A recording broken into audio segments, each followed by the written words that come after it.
संसार को तो जानते ही है, पर अपने आप को भी जान सकते हैं। हमारी कॉन्शियसनेस का जो मैनिफेस्टेशन है वो इतना बृहद होता है कि वो अपने आप को जान सके। जानवर आहार निद्रा भय मैथुन, आहार भोजन करना, सोना, अपनी जाति का प्रजनन करना, ये तो जानवर भी करता है। सबसे बड़ी विशेषता क्या है? धर्मे न हीना न पशु समाना, कि धर्म के बिना मनुष्य पशु के समान है, क्योंकि धर्म जो है धारण करने की चीज है, जानने की चीज है। तो हमारे संतों ने अपने आप को जानने के लिए कहा, और इसीलिए कबीरदास जी कहते हैं मृग नाभि कुंडल बसे मृग ढूंढे बन माए, ऐसे खटखट ब्रह्म है दुनिया जानत नाय। कस्तूरी का मृग होता है, the musk deer has the Musk in his body, उसके बेली बटन में होता है, पर वो संसार में ढूंढता रहता है कि कहां से सुगंधी आ रही है। उस अभागे को नहीं पता कि उस मस्क का, कस्तूरी का सोर्स तो स्वयं वो है। तो ठीक इसी प्रकार से हमें अपने आप को जानना है, और इसके लिए महापुरुष कहते हैं कि तुम सदगुरु महाराज के पास जाओगे तो वो तुम्हें ज्ञान देंगे, जनाएंगे। Just like to learn English we go to an English teacher. अंग्रेजी पढ़ने के लिए अंग्रेजी अध्यापक के पास हम जाते हैं। To learn mathematics we go to a maths teacher. To learn science we go to a science teacher. इसी प्रकार से स्पिरिचुअलिटी को जानने के लिए we go to a spiritual teacher, एक अध्यात्म गुरु के पास हम जाते हैं। और इसीलिए तुलसीदास जी कहते हैं बंदो गुरुपद कंज कृपा सिंधु नर रूप हरि महामोहतम पुंज जासु वचन रवि करनी कर। जिनके वचन रवि की करनी करते हैं। रवि की करनी क्या होती है? प्रकाश करना, लाइट करना। अभी आप देखिए इस प्रांगण के अंदर कितनी बत्ती लगाई गई है। आपके सिलीगुड़ी के अंदर क्रिसमस डे की कितनी लाइट चल रही होगी, परंतु रात्रि का अंधकार दूर नहीं हुआ। अगर आप न्यूयॉर्क जाएं, टोक्यो जाएं, इतनी बत्ती होती है, इतनी बत्ती के बावजूद भी वहां रात्रि का अंधकार दूर नहीं होता है। रात्रि का अंधकार कब दूर होगा? जब सूर्य निकलेगा। तो जासु वचन रवि करनी कर, जिनके वचन रवि की करनी। रवि की करनी क्या होती है? वन सन कम्स आउट, एक सन मैनिफेस्ट करता है और रात्रि का अंधकार दूर हो जाता है, लाइट ही लाइट हो जाती है और सारा जीवन जागरण हो जाता है। चिड़िया चहचहाने लगती है, सोई हुई चिड़िया, जानवर जाग जाता है, जागरण पैदा कर देता है। ये सूर्य का काम है।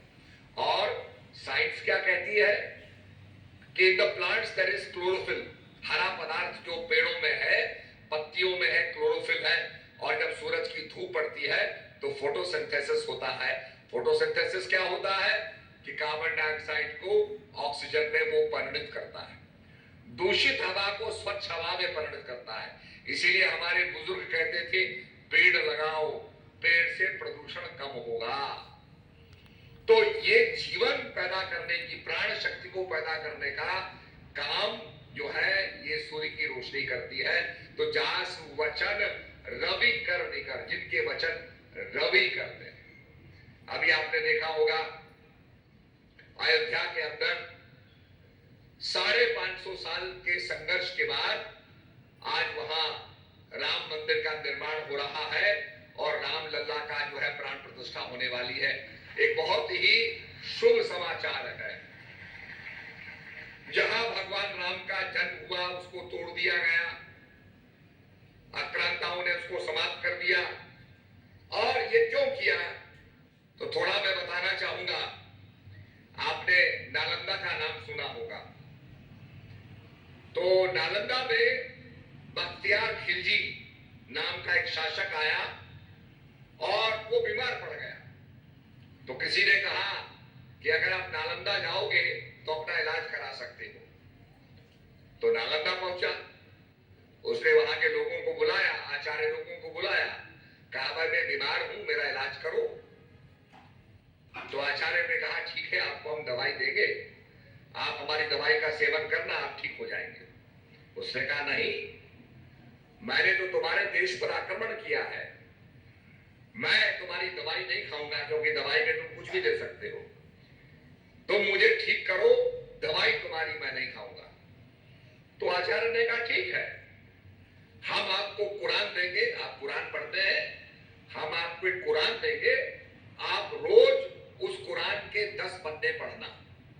उसने कहा ठीक है, पर मैं तुम्हारी दवाई नहीं खाऊंगा। तो वो कुरान उसको दी गई, वो रोज पन्ना पढ़ता था, जो है अपनी उंगली से मुंह में थूक लगा के पन्ने पढ़ता था, फिर मुंह पे लगाता था पन्ने, ऐसे 10 पन्ने रोज पढ़ता था। धीरे धीरे वो ठीक हो गया। जब ठीक हो गया तो उसको बड़ा आश्चर्य हुआ। उसने सारे आचार्यों को बुलाया, कहा भाई तुमने मुझे दवाई भी नहीं दी, तुमने मुझे कैसे ठीक कर दिया? उन्होंने कहा कि आपको हमने जो कुरान दी थी, उस कुरान के पन्ने पर हमने दवाई लगा दी थी। तो आप जब पन्ने पढ़ते थे, आपकी उंगली आपके मुंह में जाती थी, उसको गीली करते थे, फिर पन्ना पढ़ते थे, दवाई आपके मुंह में जाती थी और आप ठीक हो गए। उसने कहा ये इतने विद्वान आदमी है कि जो मुझको बिना दवाई देके ठीक कर सकते हैं, इनका कत्ले आम कर दो। और उसने पूरी नालंदा यूनिवर्सिटी को डिस्ट्रॉय कर दिया। और ये कहा जाता है कि 6 महीने तक वहां की लाइब्रेरी जलती रही और आग से प्रज्वलित होती रही। तो आप कल्पना करो कि कितनी पुस्तकें वहां पर होंगी, कितना ज्ञान वहां पर छुपा होगा। तो इस प्रकार से जो इन्वेडर होता है वो तो ध्वस्त करता ही है। तो 550 साल के संघर्ष के बाद अब राम लल्ला वहां पर स्थापित हो रहे हैं। ये बड़ा प्रसन्नता का विषय है। तो 22 तारीख को माननीय प्रधानमंत्री जी उसकी प्राण प्रतिष्ठा करेंगे। उसके बाद फिर और लोग जाकर के वहां दर्शन कर सकते हैं। परंतु मैं ये भी कहूंगा कि हम राम लल्ला का तो प्राण प्रतिष्ठा कर रहे हैं, ये बड़ी प्रसन्नता की बात है, बड़ी खुशी की बात है कि हमारे भारत के अंदर, क्योंकि राम का इतना बड़ा व्यक्तित्व है।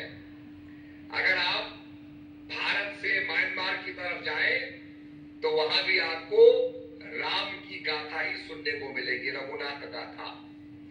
उसके बाद आप थाईलैंड में जाएंगे तो वहां भी आपको महलों के ऊपर रामायण का ही चित्रकारी दिखाई कर उनका अभिनय होता है। जब स्वर्ण मृग आता है और सीता कहती है मुझे इसकी मृगछाला चाहिए, तो भगवान चाहते हैं उस प्रसंग को ज्यादा दिखाते हैं। फिर आप कंबोडिया जाएंगे तो वहां भी एंकर वॉट है, वहां के भी कई राजाओं का नाम राम से है। अगर आप थाईलैंड में जाएंगे तो वहां का राजाओं का नाम रामा 1 रामा 2 इस प्रकार से राम के नाम से है। वहां पर बैंक ऑफ अयोध्या है, अयोध्या नगरी भी वहां पर है। तो इसी प्रकार से राम की गाथा पूरे साउथ ईस्ट एशिया के अंदर फैली और फैलते फैलते वो मलेशिया, इंडोनेशिया तक फैल गई। और वहां पर भी राम की गाथा, राम की लीला वहां दिखाई जाती है। तो राम का इतना बड़ा प्रभाव रहा कि टोटल साउथ ईस्ट एशिया तक राम का प्रभाव रहा। जहां जहां भारत के नाविक जाते थे, भारत के सेलर जाते थे, वो राम की गाथा को अपने साथ ले जाते थे। तो राम का महत्व, सबसे बड़ी बात क्या है कि राम भिल्ली के घर गए, जो सबसे